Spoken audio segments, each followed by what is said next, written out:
Everyone, this is Dr. Abhinita from Department of Dermatology. Today's topic is urticaria. To begin with the definition,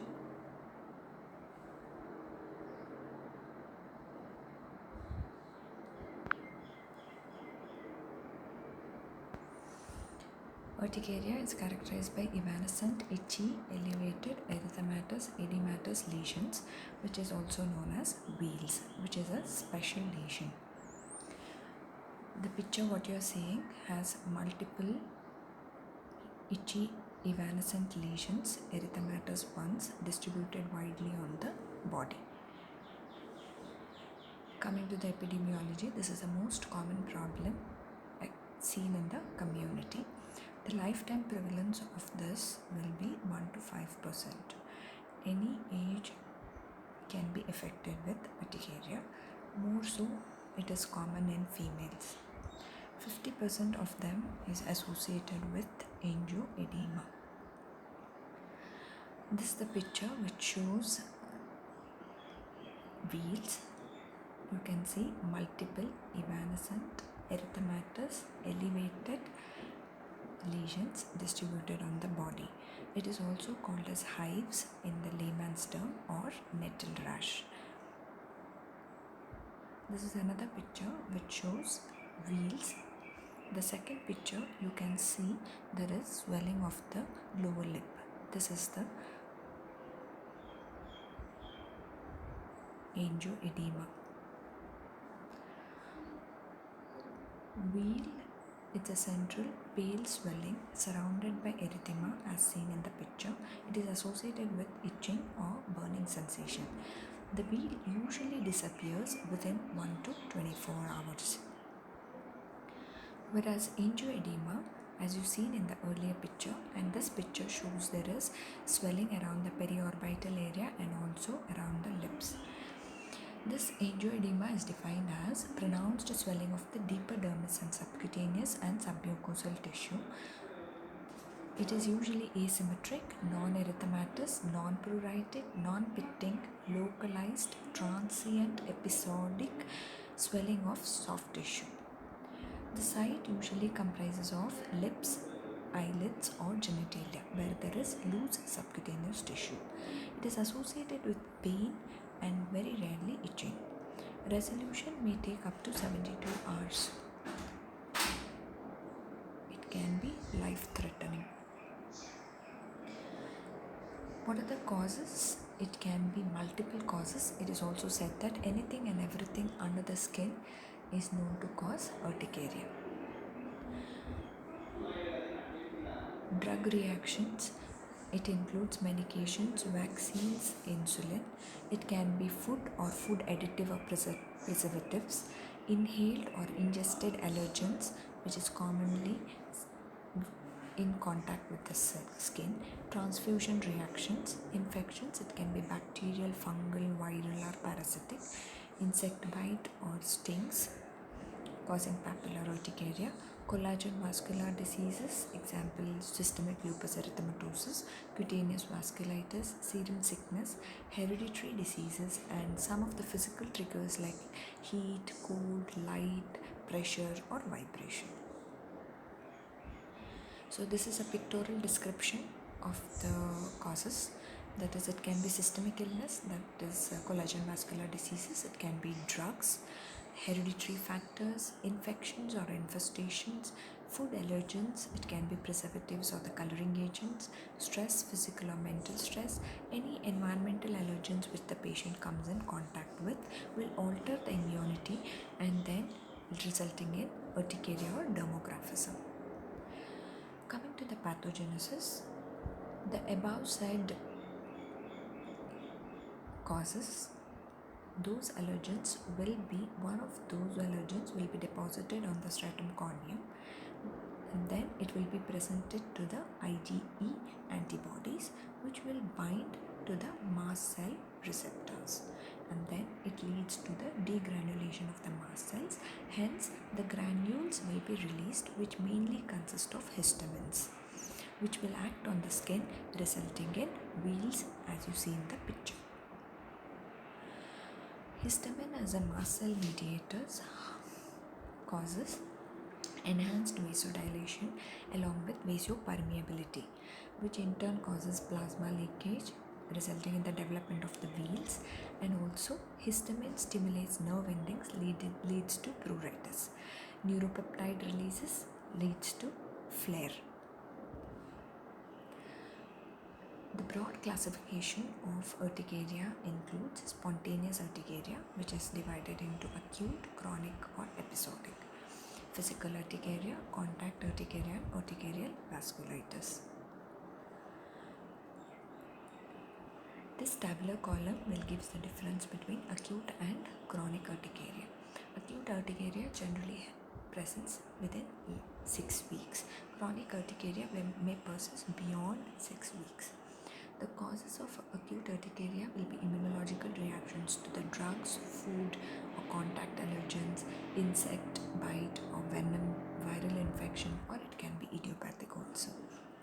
Whereas chronic urticaria, the causes include idiopathic, autoimmune, drug-induced, complement-mediated, secondary to any systemic disorders, and it is very rarely caused by food or environmental triggers.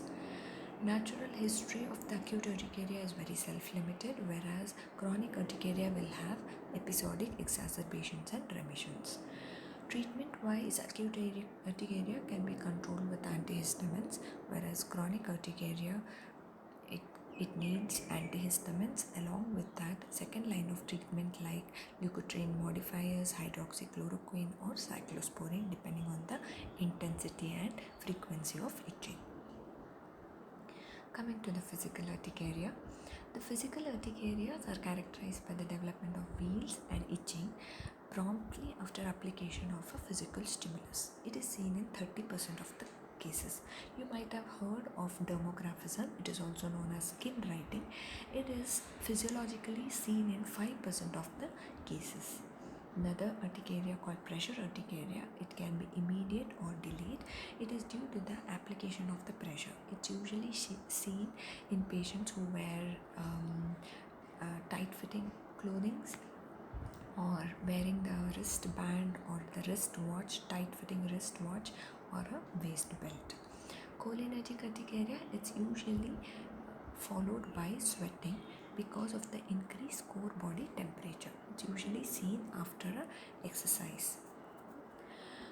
Heat urticaria, it presents within minutes to 3 hours after exposure to the heat. Cold urticaria, it is usually after exposure to the wind, rain, or cold water. Within 1 hour it will present. Vibratory angioedema, it is seen in patients due to vigorous toweling, or while the patients who are used to lawn mowers. Solar urticaria, it is usually present on the photo-exposed areas. Aquagenic urticaria, it happens in patient who comes in contact with cold or hot water, more so cold water. Then adrenergic urticaria, it presents in patients who are under physical or mental stress.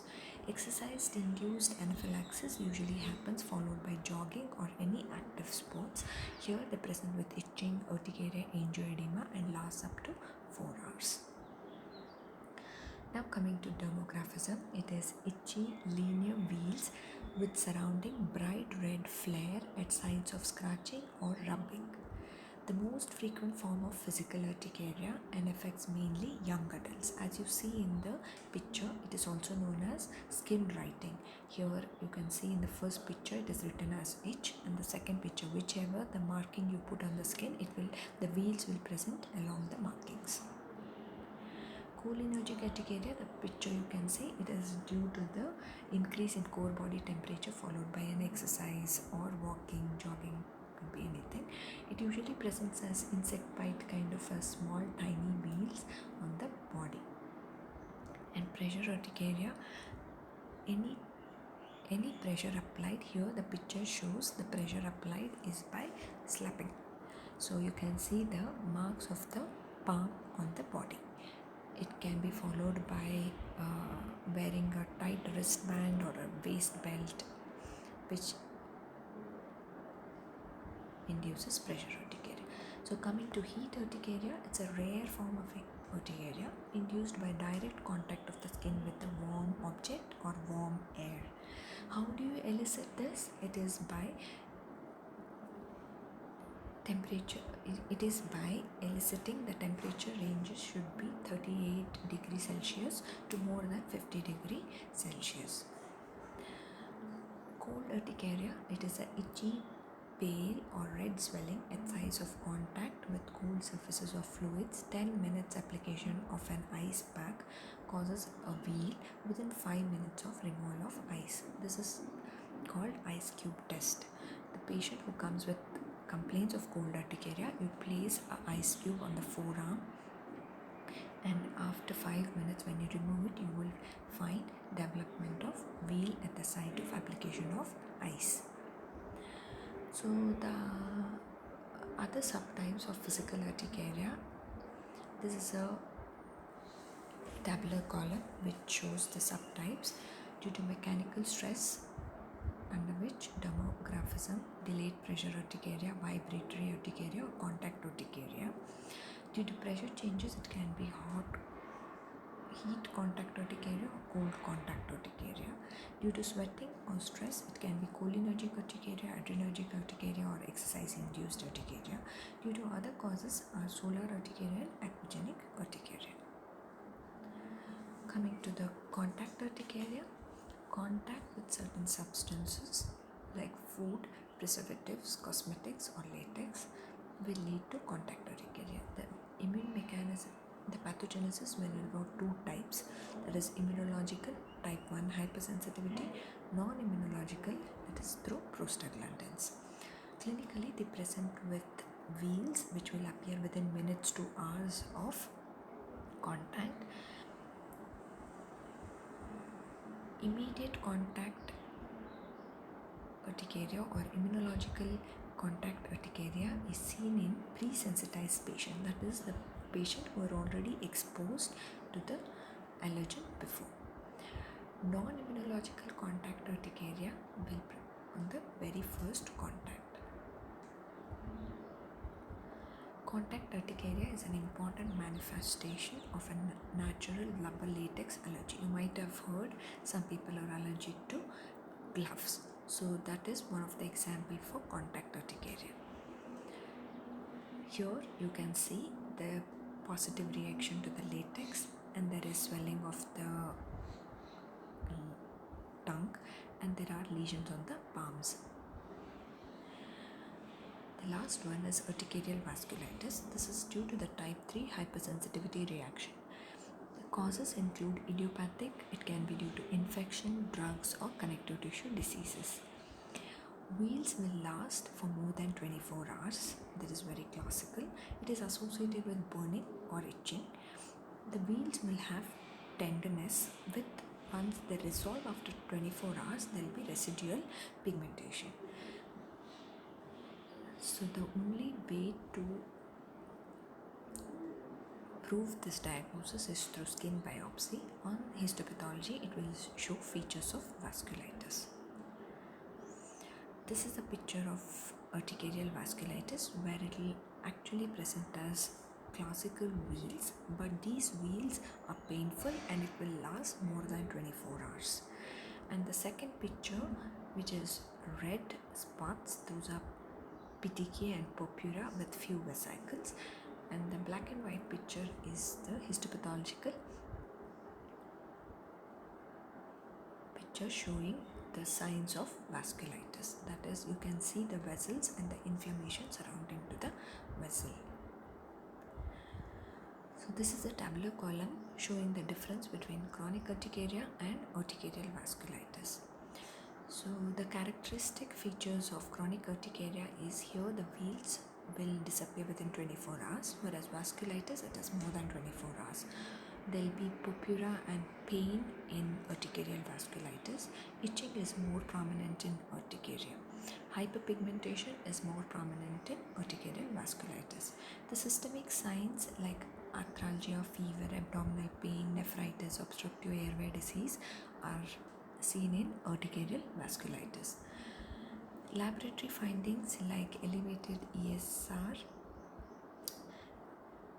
increased acute phase proteins are seen in urticarial vasculitis, whereas it is absent in chronic urticaria. Histological features of skin include venular endothelial cell swelling, leukocyte invasion of venular endothelium, extravasation of red cells, leukocytoclasia, fibrin deposition. These are all the findings of vasculitis, which is more prominent seen in urticarial vasculitis and absent in chronic urticaria.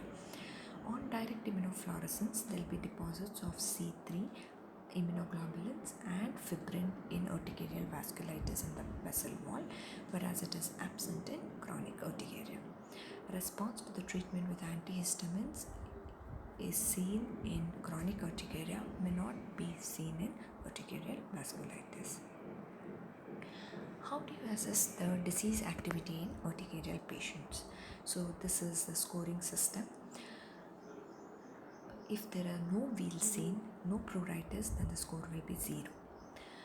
If there is less than 20 wheals within 24 hours with mild itching, then it is score 1. 20 to 50 wheals within 24 hours and moderate itching is score 2. Whereas more than 50 wheals within 24 hours, large confluent areas of wheals along with intense itching, which will affect their normal daily routine, will be score 3. So some of the scores may vary from 0 to 6. So this is the schematic presentation of urticaria and how to come into the diagnosis.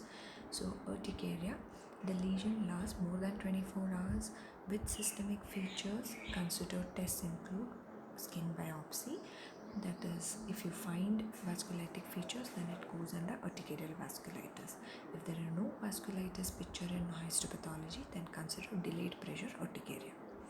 If urticaria is associated with autoimmune disorder, then it is urticaria associated with autoimmune disorders like SLE. Consistent allergic trigger followed by latex or animal or food ingestion, then confirm the above manifestation with appropriate skin test and diagnose it as allergic urticaria. Any urticarial presentation after taking a drug, then it has to be considered for drug trial and it is labeled under drug-induced urticaria. Exclusion of all known precipitating causes and further appropriate tests are negative, then it comes under idiopathic urticaria. It is more of diagnosis of exclusion. Classification of angioedema. So all this while we were talking about urticaria, wheals. Now we are coming into the classification of angioedema, which is the subcutaneous swelling. Angioedema with wheals, angioedema without wheals is subdivided into AC inhibitor associated or C1 esterase inhibitor deficiency associated. It is further divided into, it can be hereditary or acquired. The third category is idiopathic angioedema. Hereditary C1 esterase inhibitor deficiency associated. It is autosomal dominant inheritance, C1 esterase deficiency, or it can be dysfunctional. It leads to decreased complement C2, C4, CH50.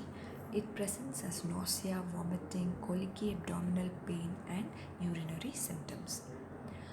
Acquired C1 esterase inhibitor deficiency will present as increased catabolism of C1 esterase, onset at a later age, associated with lymphomas or leukemias. What are the laboratory investigations done in these cases? Baseline investigations include complete blood count, which should also include differential counts, erythrocyte sedimentation rate,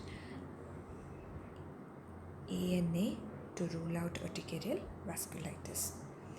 Possible tests for the selected patients include stool for ova or cyst to rule out parasite infestations, urine analysis to rule out asymptomatic bacteremia, serum IgE levels, hepatitis B, C, then skin test for IgE mediated reactions, and skin biopsy to rule out urticarial vasculitis. ASST, RAST for specific IgE, complement studies to check the levels of C4, cryoproteins, thyroid microsomal antibodies, anti-thyroglobulin, thyroid stimulating hormone. These are the few other tests to be done in these cases of urticaria. There's one test called skin prick test, here to elicit the type 1 hypersensitivity reaction caused by mast cells due to the degranulation, wherein we apply the allergen on the forearm and using a lancet we prick the skin.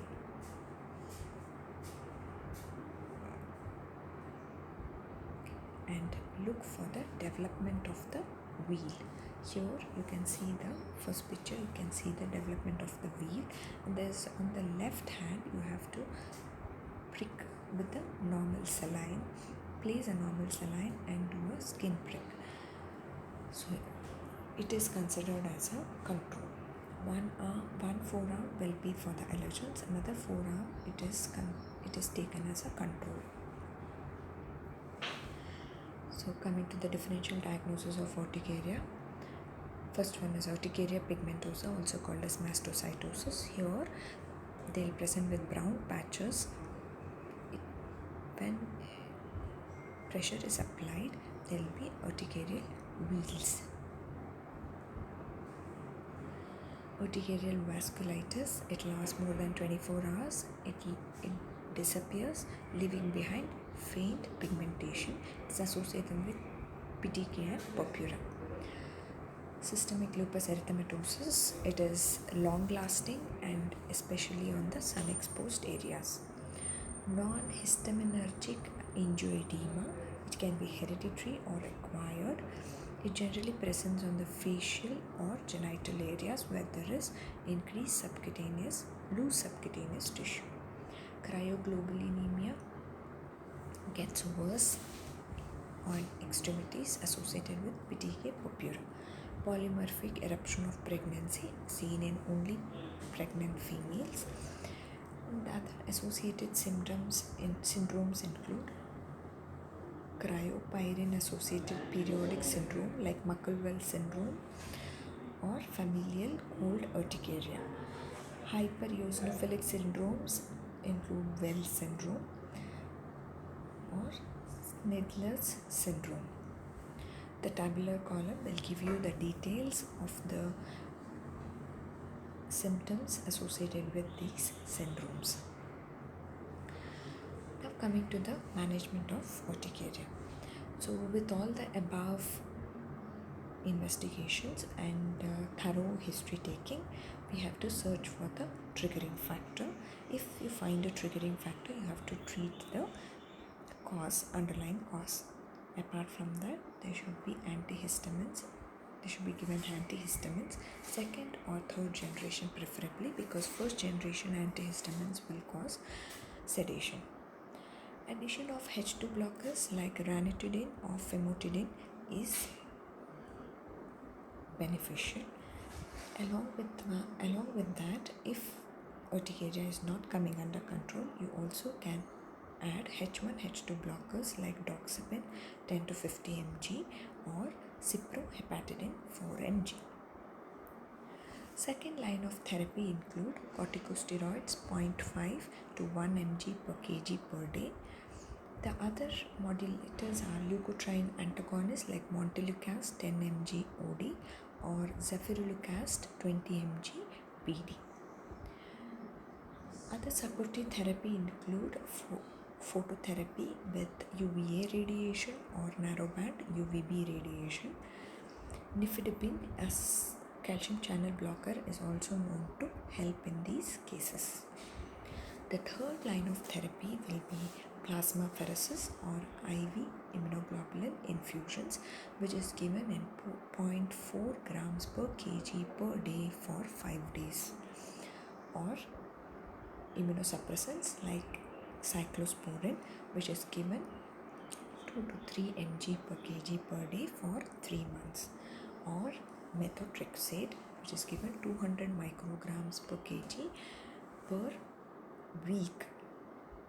Management of angioedema, it is divided depending on the severity. In mild cases, just with the oral antihistamines and steroids, it will be under control. In case of severe angioedema, parenteral therapy has to be started. That is, in anaphylaxis, 0.2 to 0.4 ml of 1:1000 epinephrine has to be given. In case of C1 esterase deficiency, 200 to 600 mg of danazol has to be given. To conclude, urticaria is a most common disease presents with wheal. Acute urticaria presents within 6 weeks. Chronic urticaria may persist beyond 6 weeks. Various allergens, which include food, drug, infection, infestation, inhalation, are known to cause urticaria. The standard treatment would be antihistamines and steroids. Thank you.